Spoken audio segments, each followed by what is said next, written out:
Bonjour à tous, chers fans, et merci de nous rejoindre une troisième fois sur notre page My Happy Pet pour un live consacré aux vacances avec votre animal. Au cours des deux premières sessions live, nous avions évoqué tout ce qu'il était utile de savoir et de préparer avant de prendre le trajet. De prendre la route. Ensuite, ce qu'il était utile de mettre en place au cours du trajet, qu'il se passe en voiture, en train ou en avion. Pour cette troisième session, nous allons nous intéresser plus particulièrement au lieu de vos vacances et aux précautions qu'il convient de prendre si vous partez à la mer, à la campagne ou à la montagne avec votre animal. Pour ce faire, le laboratoire Vétoquinol a le plaisir d'accueillir le docteur Jourda, vétérinaire dans la commune de Villiers-Saint-Frédéric dans les Yvelines et co-dirigeant du site web Vétostore. Bonjour docteur, merci d'avoir accepté à nouveau notre invitation. Quelques mots pour vous présenter? Bonjour Bénédicte, bonjour à tous. Donc effectivement, je m'appelle Stéphane Jourda et je suis vétérinaire depuis une vingtaine d'années maintenant dans la région parisienne. Et j'ai également donc créé le site vetostore.com avec mon associé Antoine Leclerc pour effectivement proposer des produits de parapharmacie vétérinaire, des croquettes, de l'alimentation générale pour nos chiens et nos chats et les chevaux. Cette double casquette me permet de proposer des produits de qualité et surtout d'avoir pu tester leur efficacité dans la pratique et de procéder du coup, à des conseils aussi sur tous les sujets qui peuvent nous intéresser au quotidien et en particulier celui qui va nous intéresser rapidement, en l'occurrence partir en vacances dans des bonnes conditions avec nos animaux. Merci beaucoup de venir nous donner vos conseils. Donc cet été, vous serez très nombreux à partir à la plage pour vos vacances. Il faut que vous sachiez que toutes les plages n'acceptent pas les animaux. Il faut se renseigner auprès des communes qui ont chacune des réglementations spécifiques. Dans tous les cas, si vous emmenez votre animal à la plage, il faudra le tenir en laisse. Docteur, y a-t-il des précautions à prendre lorsqu'on part à la plage avec son chien ? Alors effectivement, la plage c'est un endroit qui est très agréable pour eux comme pour nous parce qu'on peut jouer puis on peut partager du temps très agréable ensemble sur une plage. Le souci c'est qu'il y a effectivement beaucoup de dangers qui peuvent être inhérents à ce genre de lieu. Et le premier c'est effectivement la chaleur. La chaleur ça peut occasionner des coups de chaleur pour nos chiens qui ont un pelage en général fourni et donc du coup qui peuvent être encore plus sensibles à ce genre de phénomène. Le coup de chaleur chez nos chiens, ça se traduit principalement par le fait qu'ils se mettent à haleter, avoir la langue qui sort. Il a des difficultés respiratoires, il peut baver aussi également. Donc ça, c'est vraiment quelque chose qu'il faut savoir reconnaître rapidement pour pouvoir intervenir ou en tout cas essayer de contrecarrer ces symptômes-là. La première chose à faire étant évidemment de refroidir au maximum son animal. On a la mer juste à côté, donc il faut tout de suite en profiter pour tout de suite le mettre dans l'eau assez longuement pour lui permettre d'avoir la température qui descend rapidement. Si on arrive à prendre les choses suffisamment tôt, c'est-à-dire qu'on voit qu'effectivement les symptômes s'estompent et que les choses s'améliorent très bien, si on voit que malgré tout il continue à avoir ces symptômes de déshydratation, il faut rapidement aller chez le vétérinaire parce qu'il n'y a pas d'autre solution dans ce cas-là. Donc vraiment le coup de chaleur c'est quelque chose qui est particulièrement à surveiller. Il faut essayer du coup anticiper, parce qu'une fois que c'est arrivé, c'est problématique, mais pour essayer d'anticiper cela, il faut avoir pensé à déjà aller à la plage à des heures qui sont les moins chaudes possibles pour notre animal. Ensuite, lui garder une place sous le parasol, même si on n'a pas de parasol, là il faut en prendre un juste pour lui, pour vraiment le mettre lui à l'ombre. Lui proposer de boire de l'eau fraîche régulièrement et éventuellement aussi de l'amener dans l'eau pour qu'il puisse se rafraîchir, en faisant très attention évidemment s'il se baigne, qu'il ne se fatigue pas non plus à nager dans les vagues, mais en tout cas, il faut qu'il puisse voir sa température baisser le plus facilement possible. D'accord, donc il faut faire particulièrement attention à la chaleur, penser à la gamelle d'eau avant de partir. Y a-t-il d'autres risques? Le soleil, le sable? Alors de toute façon, la plage, il n'y a pas grand-chose à part le sable, la mer et le soleil. Donc effectivement, on va essayer de les prendre dans l'ordre. Donc il y a la chaleur effectivement qu'on vient d'évoquer. Le soleil lui-même pose problème par rapport aux UV. C'est-à-dire que comme pour nous, on peut attraper des coups de soleil. Chez notre chien, trop de soleil, trop d'UV en direct peut vraiment poser problème au niveau dermatologique. Donc il faut soit le mettre à l'abri de cela, on avait parlé du parasol tout à l'heure, ou si on doit vraiment l'exposer un petit peu, d'avoir anticipé, d'avoir pris une crème solaire qui existe pour nos chiens et nos chats, d'ailleurs on le vend sur Vetostore. C'est toujours mieux que des crèmes humaines qui ne sont pas tout à fait adaptées à leur peau. En tout cas, il faut anticiper, et en particulier sur les animaux à pelage clair, ils sont particulièrement sensibles aux UV, et également sur les extrémités des oreilles qui sont souvent un petit peu déplumées, ou en tout cas dépoilées. Donc là, il ne faut pas hésiter à mettre vraiment pas mal de crème pour éviter les coups de soleil. À savoir que du coup, on a fait la liste entre le chaud, le soleil. Il y a le sable aussi qui peut poser problème à nos animaux. Alors déjà, avec des grains de sable qui peuvent venir dans leurs yeux. Donc si vous vous rendez compte que tout d'un coup, il cligne des yeux, il a les yeux rouges, il a les yeux un petit peu fermés et qu'il larmoie. Donc il faut tout de suite aller regarder s'il n'y a pas effectivement des corps étrangers qui se sont mis sous ses paupières. Pour cela, le fait d'avoir du liquide physiologique ou du dacryocérum, ça serait une bonne chose pour pouvoir vraiment abondamment irriguer l'œil et essayer de faire sortir les corps étrangers. Si on y arrive, très bien. Si c'est pas le cas et qu'on se rend compte que l'œil est toujours fermé et toujours sensible, mais il faut effectivement passer par la case vétérinaire parce que il faut surtout pas laisser des grains de sable au niveau de l'œil. La conjonctivite, c'est une évidence, ça peut provoquer une conjonctivite, mais si le grain de sable frotte contre la cornée, ça peut aller jusqu'à l'ulcère de la cornée. Donc il faut effectivement absolument voir un vétérinaire si les symptômes persistent. Le sable, ce qui n'est pas une bonne idée non plus pour nos chiens, mais ils sont très curieux et très joueurs, donc c'est de le manger. Ils sont capables de nous faire ça assez facilement, donc c'est pas une bonne idée parce que d'un point de vue digestif, tout comme pour nous, c'est quelque chose qui serait vraiment très irritant pour l'estomac, pour les intestins. À minima, ça peut provoquer des vomissements ou de la diarrhée, et s'il en mange vraiment trop, ça peut mélanger à l'eau. Ça peut vraiment finir par nous faire une espèce d'occlusion au niveau intestinal. Donc vraiment, c'est quelque chose que dès que vous voyez que votre chien se met à manger du sable, il faut absolument lui demander d'arrêter, sinon ça peut avoir des conséquences importantes. L'eau de mer non plus, c'est pas une très très bonne idée en soi. On se l'est déjà peut-être dit là dans le premier live, mais en tout cas, il vaut mieux essayer d'éviter de voir son chien boire trop d'eau de mer, parce que l'eau salée, c'est également irritant au niveau digestif. Ça peut provoquer des vomissements assez facilement. Donc si vous avez un chien qui nage beaucoup avec la bouche ouverte, il faut effectivement peut-être le ramener un peu sur la plage pour qu'il arrête de faire ça.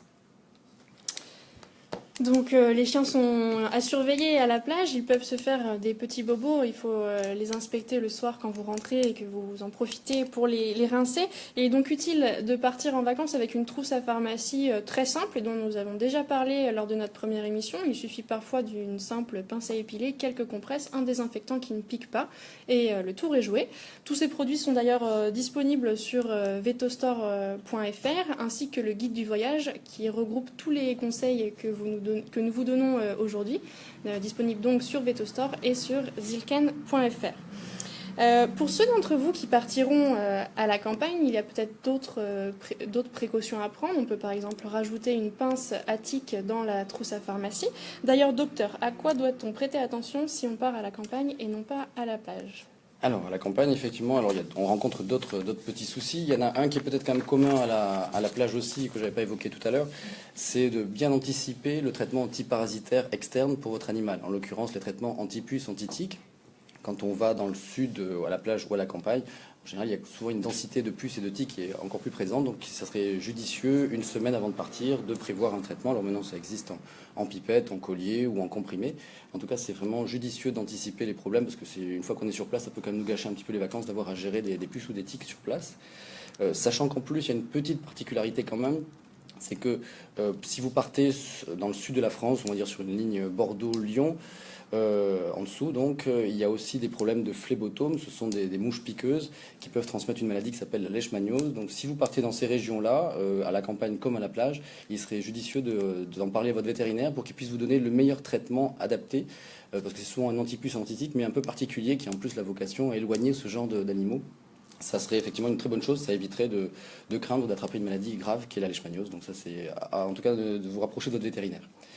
Pour ce qui est plus spécifiquement de la campagne, et donc de se balader dans les champs, ce qui est également très très agréable, mais qui peut occasionner quelques petits soucis avec notre animal, un des premiers points qui nous pose problème, ce sont les épillets. Les épillets sont des petits épis typiques des graminées sauvages. En fait, si on veut caricaturer, c'est comme si c'était un épi de blé, mais en version miniature, qui peut très facilement s'accrocher aux poils de nos animaux. Et du fait de sa forme en V, peut progresser une fois qu'il est accroché dans les poils. Progresser dans les oreilles, par exemple, dans le conduit auditif, il n'est pas rare qu'on en trouve assez régulièrement. Ça peut malheureusement rentrer aussi dans les narines, sous les paupières, donc au niveau des yeux aussi. Et là où on le retrouve assez fréquemment, c'est entre les doigts des pattes. En fait, en général, les épillets s'installent juste entre deux doigts et ils peuvent ensuite carrément pénétrer sous la peau et provoquer un abcès au niveau de la patte. Donc pour essayer d'anticiper ce genre de choses, il faut à chaque sortie de balade d'inspecter son animal, même le brosser un petit peu pour essayer de vérifier s'il n'y a pas d'épillets qui étaient comme ça posés sur les poils. Bien surveiller au niveau des oreilles aussi, qu'il n'y ait pas à l'entrée du conduit auditif un épillé qui serait prêt à pouvoir rentrer dedans. Ce qui peut être judicieux aussi en anticipation, c'est si vous avez un chien qui a des poils longs, des petits chiens avec des poils durs ou bouclés, c'est peut-être de prévoir une tonte ou en tout cas un toilettage assez court pour prévenir tout ça et faire en sorte que du coup les épillés aient beaucoup moins de facilité à s'accrocher. Parce qu'une fois que l'épillé est rentré sous la peau ou dans l'oreille, vous n'avez plus le moyen de vous-même d'arriver à pouvoir le retirer. Donc on est obligé de passer par la case vétérinaire qui aura les moyens soit même, enfin, en tout cas d'aller regarder au fond de l'oreille pour l'enlever. Et dans des cas un peu extrêmes, mais pas si rares que ça, obligé d'endormir l'animal pour aller chercher au fond de l'oreille ou sous la patte, dans la peau, l'épieu qui serait logé. Donc en tout cas, bien faire une grosse inspection le soir, à chaque fois qu'on a fait une balade. Il faut donc prendre soin de nos animaux tous les soirs. Ils adorent d'ailleurs qu'on les brosse en rentrant de balade. Que doit-on faire si mon animal est piqué, voire mordu par un serpent? Alors, piqué par un insecte ou mordu par un serpent, alors là on est en train de faire la liste de tout ce qui est désagréable, mais on va quand même essayer de... Je vous souhaite que tout ça ne nous arrive pas quand même dans les mêmes vacances. Il n'empêche que piqué par un insecte, c'est quelque chose qui est assez fréquent, parce que déjà ça peut nous arriver à nous aussi, nous faire piquer par une guêpe par exemple. Mais nos animaux sont vraiment très joueurs et ont tendance à vouloir essayer de gober tout ce qu'ils volent, donc ils sont encore plus exposés que nous à ce genre de risque. Donc, ou de mettre la patte sur ou un chat qui essaye de jouer avec une mouche, c'est assez fréquent, et avec une guêpe c'est pareil, donc il peut se faire piquer à la patte. Donc en tout cas, quand il y a une piqûre d'insectes comme ça pour nos animaux, ce qu'il faut essayer de faire, c'est de retirer le dard, s'il est encore présent, si c'était une abeille, de mettre du froid et même une poche de glace, ça serait parfait pour essayer de faire dégonfler un petit peu la zone de piqûre. D'essayer de faire un tout petit peu saigner pour voir si on arrive à faire sortir un peu de venin, ce qui n'est pas toujours très évident sur des piqûres d'insectes, et ensuite de désinfecter la plaie.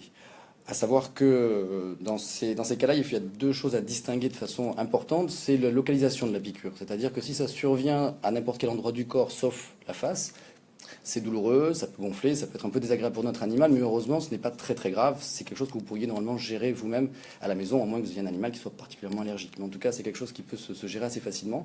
En revanche, dès que ça concerne la face, les babines, le cou, le museau, là, ça nécessite quasiment systématiquement d'aller voir le vétérinaire, parce que si ça gonfle de façon importante, ça peut gêner au niveau des voies respiratoires, et ça, c'est quelque chose qui peut être dramatique. Donc, de la même façon qu'un chien qui se serait amusé à gober une abeille et donc se faire piquer à l'intérieur de la gueule, là aussi, il n'y a pas de possibilité de faire autrement, d'aller chez le vétérinaire, qui va vraisemblablement administrer des corticoïdes pour faire dégonfler cela, et éventuellement mettre l'animal sous perfusion si nécessaire. Et les serpents? Et du coup, les serpents, alors on fait vraiment la liste des choses qui, je vous le répète, on va espérer que ça n'arrive pas, mais il n'est quand même pas complètement impossible de croiser des vipères dans le sud de la France. Et toujours pareil, comme nos animaux sont très très joueurs et un peu chasseurs, nos chiens et nos chats sont comme des prédateurs, donc c'est un plaisir d'aller courir derrière quelque chose qui serpente par terre, donc ils sont effectivement assez exposés à ça. En cas de morsure, un petit peu comme pour la piqûre d'insecte, il va falloir mettre une poche de glace à l'endroit de la morsure. Si possible, faire sortir le venin. Alors il existe, c'est vrai, ce qu'on appelle des aspi-venins, enfin en tout cas du matériel qui est fait normalement pour aspirer le venin. Après, pour l'efficacité, c'est compliqué dans le feu de l'action d'imaginer l'avoir sous la main tout de suite, de pouvoir faire les choses comme on le voudrait. Donc, essayer en tout cas de faire saigner la plaie, c'est déjà une plus grande assurance pour vraiment arriver à quelque chose. Pour le reste, après, il faut essayer de calmer son animal parce que le venin de serpent est vraiment très toxique et il faut essayer de limiter en tout cas son stress parce que le stress augmente la fréquence cardiaque et du coup va permettre la diffusion du venin dans tout le corps. Donc c'est pour ça qu'il faut le calmer pour que ça reste localement et que vous le portiez d'ailleurs si c'est possible pour l'amener chez le vétérinaire parce que ça lui évite de marcher et effectivement d'avoir justement cette fréquence cardiaque qui augmente. Donc on le calme, on essaye de mettre la poche de glace, on essaie de faire sortir le venin et on court chez le vétérinaire parce que là, de la même façon, il y aura sûrement de la cortisone à faire, sans doute de la perfusion. Et si en plus vous avez réussi à voir à quoi ressemblait le serpent, ça permettra quand même de le préciser au vétérinaire et d'orienter un petit peu plus facilement le traitement et de savoir un peu le pronostic une fois que la morsure ait lieu. D'accord. Bon, rassurons-nous, il est peu probable que vous ayez à faire face à ce genre de situation, mais si toutefois c'était le cas, vous êtes maintenant armé de quelques astuces simples pour réagir calmement. Dernier sujet, docteur. Certains d'entre nous partent en vacances, certes, mais sans leur animal, pour différentes raisons. Quelles sont les solutions qui s'offrent à eux? Alors, si on ne peut pas partir avec son animal en vacances, effectivement, il faut quand même qu'on trouve des solutions, parce que voilà, il faut quand même qu'on profite un peu de nos vacances aussi et qu'on leur trouve une solution qui soit acceptable. La solution qui est la meilleure, ou en tout cas qui est la plus fréquemment mise en place, c'est de laisser son animal à domicile et de faire en sorte que quelqu'un vienne s'en occuper, aussi bien pour la nourriture que pour l'occuper un petit peu au quotidien. Donc c'est quelque chose qu'on peut imaginer dans son cercle de connaissances proches, parce qu'il faut quand même qu'il y ait un peu de confiance. La famille, par exemple, ça peut être une solution, ou les voisins, ça peut être à charge de revanche. La fois suivante, c'est nous qui garderions l'animal de notre voisin. Donc c'est effectivement une solution qui fait que notre animal est seul, donc c'est pas optimal, mais au moins il est quand même dans un environnement qu'il connaît parfaitement, en l'occurrence chez lui. C'est peut-être un peu plus adapté à nos chats qu'aux chiens. D'abord parce qu'ils ont un petit peu moins besoin de côté social. Et souvent, il y a des chatières qui leur permettent quand même de profiter un petit peu du jardin et de sortir assez facilement. Dans le cas où on n'arrive pas à avoir dans notre environnement familial quelqu'un qui pourrait faire cela, il existe maintenant des professionnels qui sont habilités pour pouvoir effectivement venir chez vous et assurer justement cette garde. D'ailleurs, sur vetostore.com, on a le fameux guide du voyage qui vous donne quelques informations à ce niveau-là et des sites. Donc ça permet en tout cas de voir avec ces personnes-là la fréquence de visite, la durée des visites et de pouvoir avoir des nouvelles régulièrement. Il faut quand même avoir confiance pour confier les clés de chez soi à un inconnu. Est-ce que vous connaissez des sites sérieux de pet sitter? Alors, oui, effectivement. Alors, en l'occurrence, comme je vous le disais, même si là, je ne m'en souviens pas de tête, mais sur notre guide du voyage, on a recensé à la fin du guide différents sites qui sont effectivement extrêmement sérieux, qui peuvent s'en occuper de façon efficace. D'accord. Alors, je profite également de ce sujet pour vous rappeler que tous ces changements de situation peuvent être stressants pour votre animal. Il va se retrouver dans un environnement qui n'est pas forcément le sien, ou alors sans son maître ou les personnes à qui il est habitué. Donc, des astuces simples peuvent l'aider, notamment l'administration de Zilken peut être un vrai coup de pouce pour l'aider à surmonter ce changement. Vous retrouverez toutes ces informations sur zilken.fr en plus du guide du voyage disponible sur vetostore.fr. Il y a une dernière solution, docteur, confier son animal soit à un particulier, soit à une pension. Qu'est-ce que vous en pensez ? Alors effectivement, en tout cas, de pouvoir confier, alors il y a deux solutions effectivement qui sont vraies. Confier à son animal à une famille, c'est plutôt rassurant parce que ça veut dire qu'il y aura toujours quelqu'un pour s'occuper un petit peu de lui et de vous tenir au courant de son état. Il ne sera pas tout seul, donc c'est vrai que ça change un petit peu d'environnement, mais parfois on peut se retrouver en contact avec des chiens ou des chats de la famille d'accueil avec qui ça peut bien se passer. Donc comme ça, tout le monde passera de bonnes vacances, vous et puis lui aussi, il aura fait des nouvelles connaissances. Donc c'est effectivement une solution qui peut survenir, toujours pareil, dans le guide du voyage sur Vetostore. Vous pouvez retrouver des sites qui vous permettront de mettre en relation deux familles. Et souvent, c'est à charge de revanche, c'est-à-dire qu'une fois qu'on l'a fait et que ça s'est bien passé dans un sens, on le propose dans l'autre sens. L'autre possibilité qui, au début, peut faire un petit peu bizarre ou un petit peu peur, c'est effectivement la pension, parce que ça veut dire qu'on va laisser un peu notre animal à l'hôtel. Il faut savoir quand même que les choses se sont très sérieusement améliorées en termes de qualité. On peut même avoir des pensions qui sont grand luxe maintenant. Ce que je vous conseille dans tous les cas, c'est d'aller visiter la pension, de discuter avec les gens qui vont s'en occuper, de voir un peu le lieu, la propreté, ce qui est prévu en tout cas dans leur quotidien quand vous ne serez pas là. Et éventuellement, si vous avez la possibilité, de peut-être faire un petit essai sur un week-end avant pour voir dans quelle mesure votre animal supporte assez bien ce genre de situation. Donc ça peut être une bonne chose. Et vous précisez que le Zilken peut aider. Clairement, je pense que dans le cas de soit d'être dans une famille, soit d'être en pension, on l'a expérimenté, en tout cas dans la pratique, le Zilken, c'est vraiment quelque chose qui peut déstresser. Donc je pense que c'est une bonne solution à ceci. Merci pour toutes ces informations et toutes ces précisions sur le quotidien de nos animaux, qu'ils partent ou non avec nous. Alors vous nous avez envoyé quelques questions plus personnelles sur vos animaux, et notamment on nous a demandé si un Golden Retriever qui s'appelle Jack et qui a l'habitude d'avaler pas mal d'eau de mer à chaque fois qu'il va à la plage était présent et pouvait avoir des conséquences néfastes de toute cette eau salée ingérée.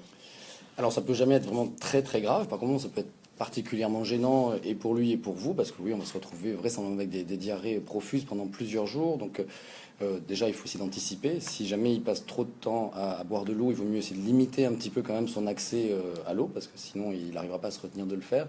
Si jamais vous êtes déjà dans la phase où il en a bu et qu'il est en diarrhée, on avait évoqué dans la trousse de soins originellement de prendre du Smecta. Je pense que ça serait effectivement le bon moment de le sortir.